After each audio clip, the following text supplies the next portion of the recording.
Or good, now I got it recorded. All right, everybody, happy Wednesday. It is Coffee with Coach Brandy. This is Jen. She's got her dog mom coffee mug, and Jen has been a client of Feed Your Soul for just over a year.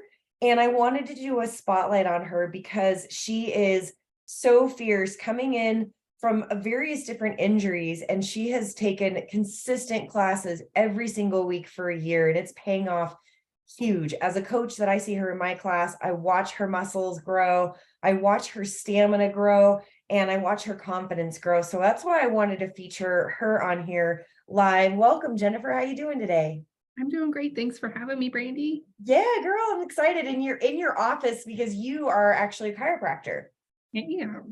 So what part of like physical fitness and self-care plays a role in you being an excellent chiropractor and being an excellent caretaker for your patients?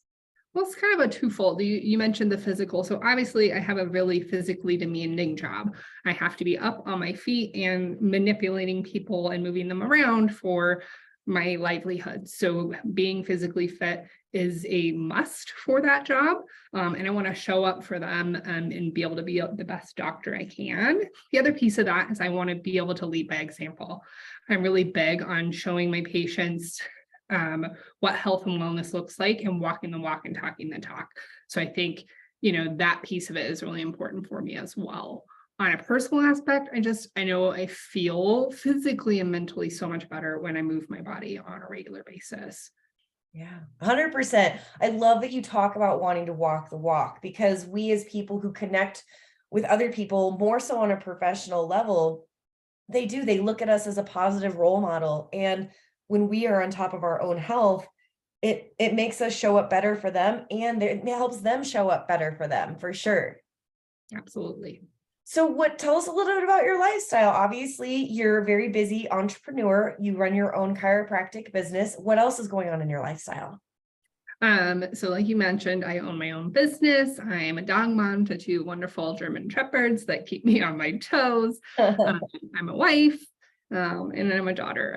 I'm busy doing all of those things, but I really like to stay active when I'm not busy with those things. So that means walking the dogs and going for hikes and going to Waterworld and going on trips and snorkeling. You name it, I want to be out in the outdoors enjoying it and getting some of the Colorado sunshine. Yeah. And so with the injuries that you had coming into the community that were kind of ailing you from consistent exercise, what were those injuries and where have they come about during your time in exercising with us? Yeah, so previous to coming to Feed Your Soul, I had been struggling with a chronic foot injury that was keeping me from running. So I've been running for years. That has always been my solace and my go-to form of exercise. I've done a couple half marathons. I like to do 10Ks, 5Ks. It's just a really great way to motivate me.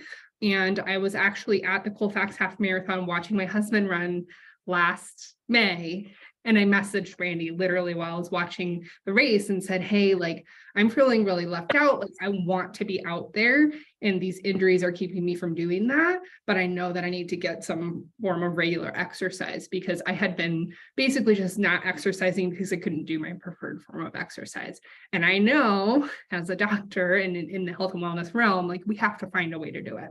So I finally just was like, well, I'm motivated. I'm just going to message her right now so that I can get back on track. I remember getting that message, and I know what it's like to be on the sidelines of a race, watching a friend or a family member race it, and you're missing out for either being sick or having an injury or being out of shape, and you just don't have that yet. FOMO is a real big thing and can be a source of motivation. What transpired with the exercise in correlation to running? Like, so you're not a regular runner these days due to this chronic injury, but how did exercise kind of rise up to replace that, because running was your preferred method? I think before I just always felt like I didn't belong in a gym. If I was lifting weights, if I went to like a big box gym, I didn't know what I was doing and I didn't find it really fun or interesting. I don't know. Like at that point, like I didn't have a lot of knowledge.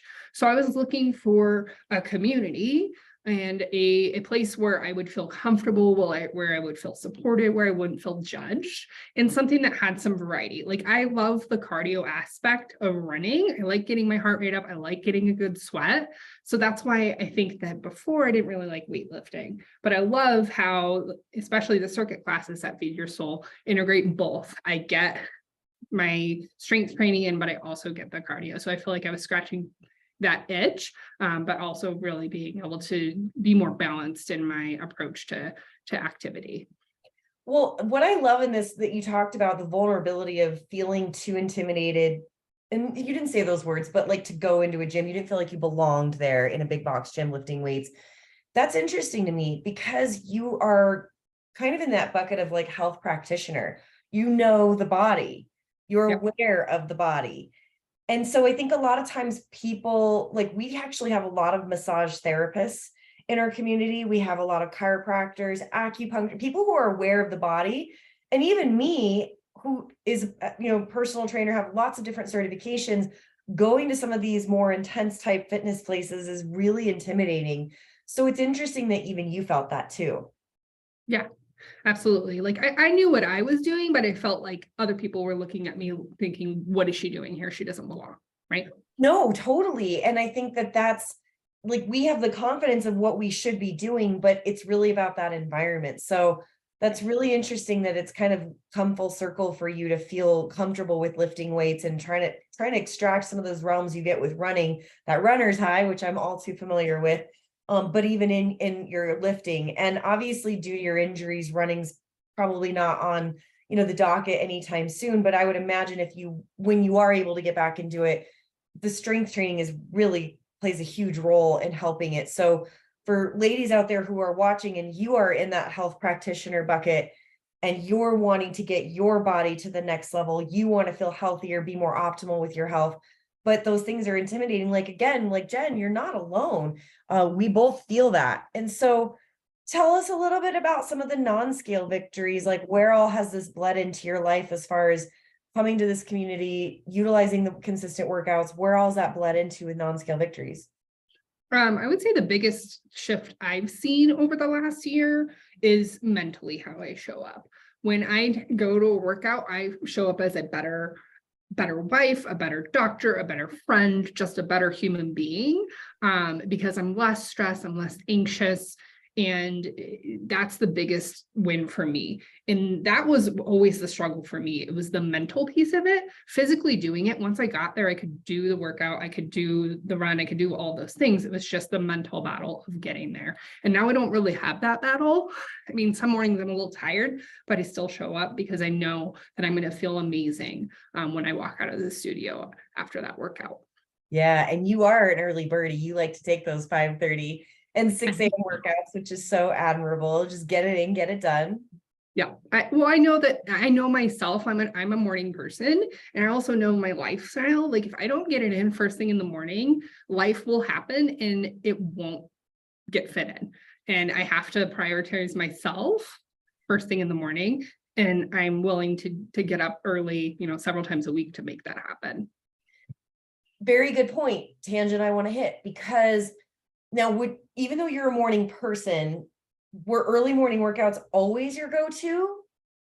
That's always been my preference. Okay.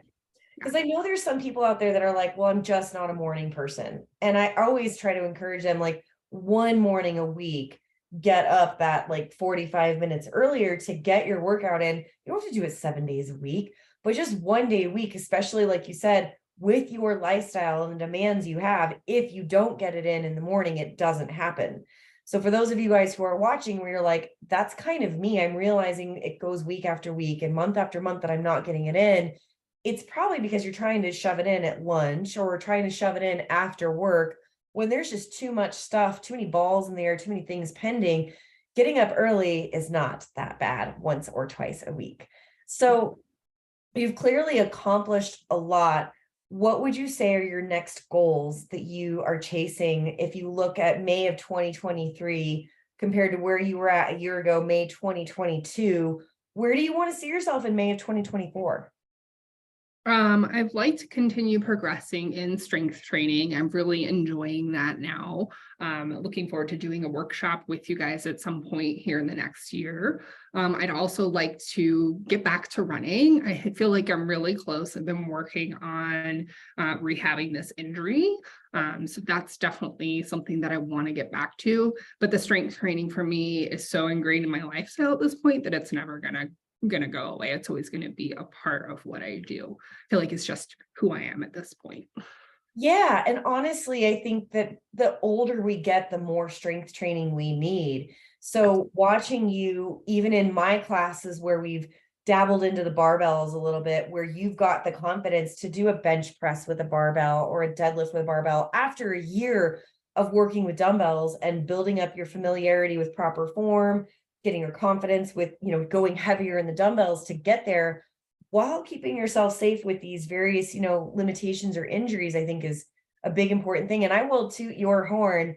You guys, what's really cool about Jen is she is like workouts are just a big part of who she is. She was just recently on vacation in Mexico. She tapped into one of our workouts virtually on Zoom early in the morning in Mexico to get it in. What made you want to do that while you were in Mexico? I mean, like I said before, like I just know how I feel after I get a workout in. And Yeah. I didn't want to completely abandon my routine while I was gone. And my husband's not a morning person. So he was like, anyways, I was like, what? Rather than just sit here and, I don't know, mess around on my phone or do something else, like let's get a workout in.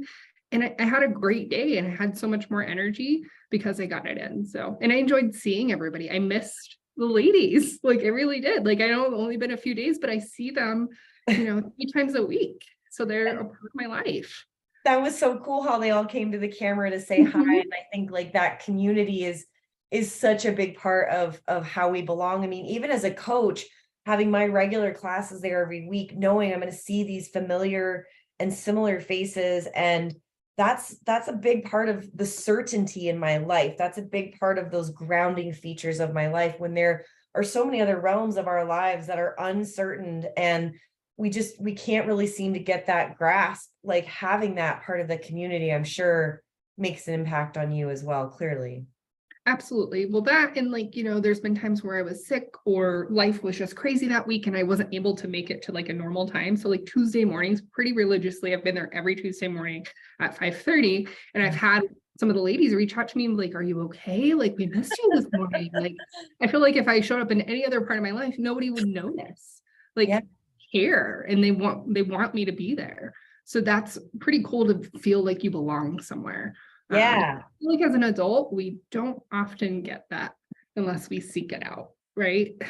That's a really valid point because a lot of us who are struggling to have friendships and have relationships outside of work, it's really challenged, right? You've got your couple of family members maybe, but you might be new to the area and feel like you need to belong. And I even know some of our clients who are virtual who literally are on the East Coast or Midwest, but they see those people on the Zoom call and they're like, cool, like my coach is here. She's usually in my class. She's usually in my class. Like there is something to that I think helps us show up better for ourselves. So I love that you've tapped into that. That's awesome.